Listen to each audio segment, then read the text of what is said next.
The rain had just stopped when the last shovel of dirt hit the grave, and the silence that followed felt heavier than the coffin itself, as if the sky had decided to hold its breath and watch what would happen next.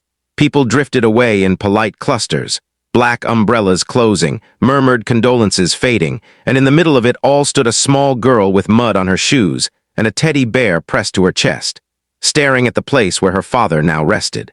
What would you do if the only person who ever made you feel safe was suddenly gone, and the world didn't even pause to let you catch up? What choice would you make if you were 8 years old and grief was bigger than your body could carry? Her name was Abigail, and she had learned in one single afternoon that funerals were not the end of pain, only the doorway into something colder. Her father had been a quiet man named Thomas, the kind who packed lunches with little notes and fixed broken toys at the kitchen table late at night. And when illness took him, it took the warmth out of the house too. The woman who stood beside Abigail during the service, stiff-backed in her black dress, was her stepmother, Margaret, whose hand rested on the girl's shoulder only long enough for others to see it. There were no tears on Margaret's face, only impatience, as if grief were an inconvenience she needed to get through before returning to something more important. As the last guest left, Margaret's hand tightened, not in comfort, but in control, and Abigail felt it then, that quiet shift where love disappears without warning. The drive back to the house was wordless, the windows fogged with leftover rain and unspoken resentment. Abigail watched familiar streets pass by, each one tied to a memory of her father, and wondered if memories could keep her warm if everything else was taken away. At the house, Margaret moved quickly, already stripping the walls of photographs, stacking boxes near the door as if she had been planning this long before the funeral.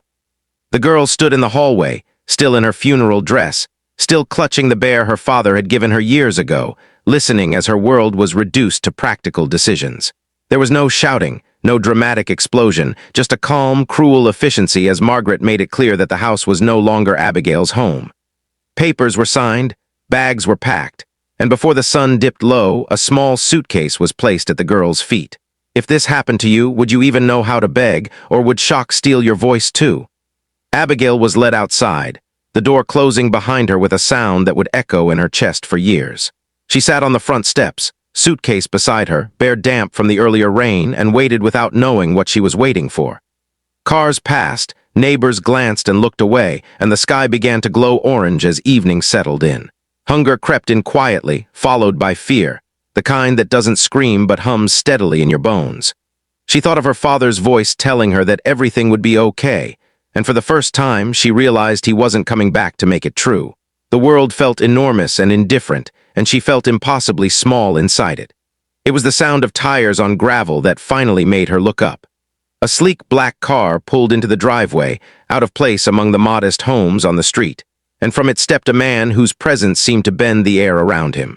His name was Michael, though Abigail wouldn't learn that until much later, and he was someone her father had once known through work. A man who had risen from nothing to become a self-made millionaire without ever forgetting where he came from. He had missed the funeral, delayed by business and regret, and when he heard what had happened, he came straight there. He took in the scene in a single glance, the packed suitcase, the abandoned child, the closed door that spoke louder than words. Michael knelt in front of Abigail, his expensive suit brushing the concrete, and though he didn't speak in the way stories usually do, what he expressed changed everything. He told her, not with quotes but with certainty, that she was not alone, that her father had trusted him, and that no child should ever sit on a doorstep feeling unwanted. He said he would take responsibility, not out of pity, but out of respect for the man who had loved her more than anything.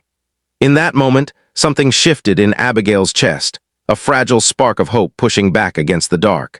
Can one decision from a stranger really alter the course of a life, or was this just another temporary kindness?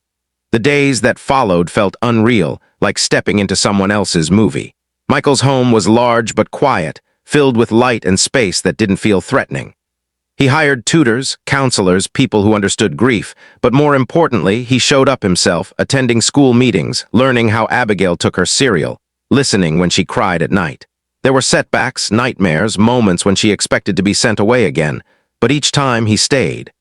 Years passed, and the scared little girl grew into a thoughtful young woman who carried her pain with grace rather than bitterness.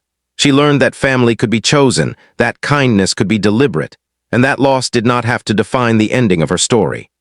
Much later, when Abigail stood at her high school graduation, scanning the crowd, she spotted Margaret at the edge, older, smaller, watching with something like regret in her eyes.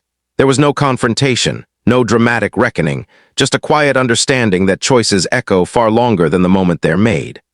Michael stood front and center, clapping with pride, tears unhidden, and Abigail understood then that being saved did not mean being weak, and helping someone did not require sharing blood. The memory of the funeral, the suitcase, the closed door never fully disappeared, but it no longer hurt in the same way.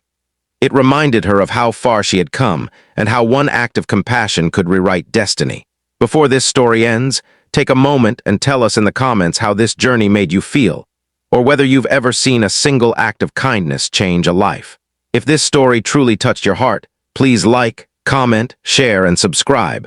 Because sometimes these stories remind us that even in our darkest moments, hope can arrive when we least expect it.